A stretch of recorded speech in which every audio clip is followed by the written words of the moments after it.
नमस्कार, आप देख रहे हैं न्यूज़ 18। मैं आपके साथ काजल सैनी। आज आपके लिए लेकर आई हूँ आपके बैंक से जुड़ी कुछ खास जानकारी।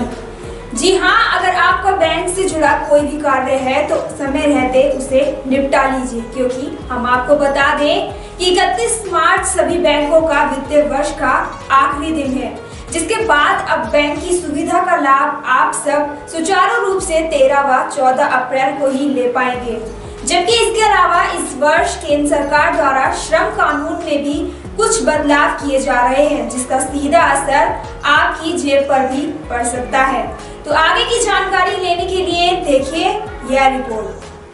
1 अप्रैल 2021 यानी मुश्किल से 15 दिन बाद आपके जेब पर सीधा असर डालने वाले बदलाव होने जा रहे हैं। कई नियमों के बदलने से salary structure, APF contribution, LTC voucher से लेकर आईटीआर फाइलिंग तक के लिए जरिए लोगों को प्रभावित करेंगे। चूंकि सरकार 1 अप्रैल से न्यू वेज कोड बिल 2021 को लागू करने की योजना बना रही है, इसीलिए आपके वेतन में भी भारी फेरबदल हो सकता है।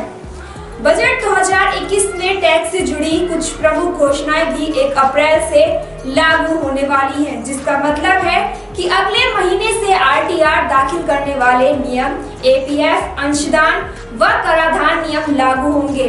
गौरतलब है कि देश के 73 साल के इतिहास में पहली बार इस प्रकार से श्रम कानून में बदलाव किए जा रहे हैं। सरकार का दावा है कि नियोक्ता और श्रमिक दोनों के लिए फायदेमंद साबित होंगे। तो आइए जाने 1 अप्रैल 2021 से क्या-क्या बदलने वाला है। मूल वेतन के साथ बढ़ सकता है सीटीसी।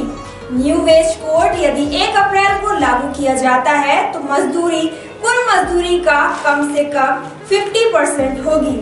इसका मतलब है कि मूल वेतन, सरकारी नौकरियों में मूल वेतन और महंगाई भत्ता अप्रैल से कुल वेतन का 50% या अधिक होना चाहिए।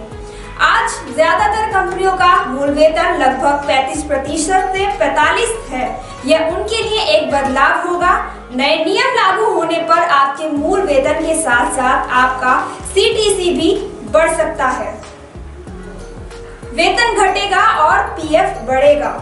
नए ड्राफ्ट रूल के अनुसार मूल वेतन कुल वेतन का 50% या अधिक होना चाहिए। मूल वेतन बढ़ने से पीएफ बढ़ेगा, जिसका मतलब है कि टेक होम या हाथ में आने वाला वेतन में कटौती होगी। वर्तमान में आपकी मूल वेतन का 12% अब पीएफ में चला जाता है।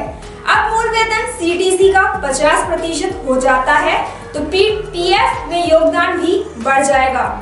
उदाहरण के लिए 40,000 रुपए मासिक सीटीसी वाले व्यक्ति के लिए 20,000 रुपए मूल वेतन होगा और 2,400 रुपए पीएफ खाते में जाएगा।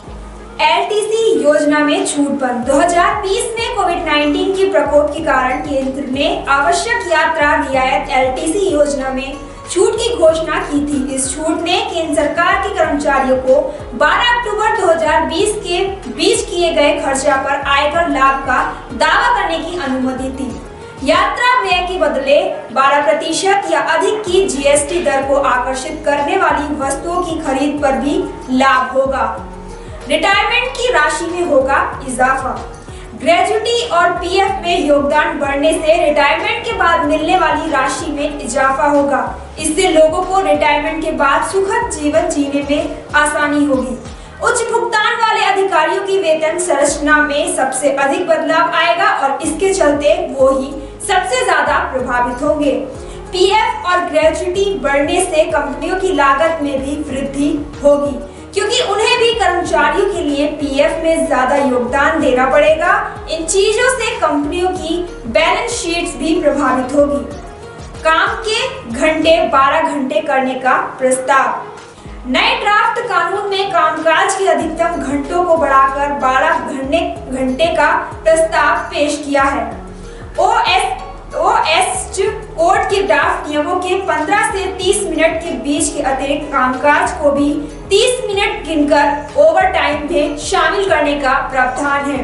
मौजूदा नियम में 30 मिनट से कम समय को ओवरटाइम योग्य नहीं माना जाता। ड्राफ्ट नियमों में किसी भी कर्मचारी से 5 घंटे से ज्यादा लगातार काम कराने को प्रतिबंधित किया गया है। कर्मचारियों को हर 5 घंटे के बाद आधा घंटे का विश्राम देने के निर्देश भी ड्राफ्ट नियमों में शामिल हैं। आगे है पीएफ के ब्याज पर टैक्स। 1 अप्रैल 2021 से 2.5 लाख रुपए प्रति वर्ष से अधिक भविष्य निधि के लिए कर्मचारी योगदान पर ब्याज कर योग्य होगा।